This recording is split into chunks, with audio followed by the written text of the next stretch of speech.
सब कुछ कैसे बदल गया। पहले मेरी परवाह थी तुम्हें,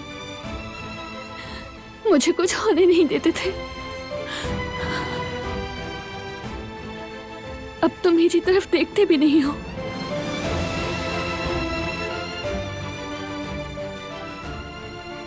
हक पर हो। जो कुछ मैंने कहा उसके बाद क्यों देखोगे मेरी तरफ तुम? कामयाब हो गई मैं। तुमने मुझसे नफरत करना सीख लिया है।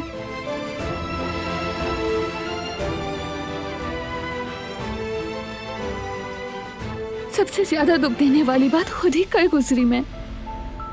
हाँ, मैंने किया बारह।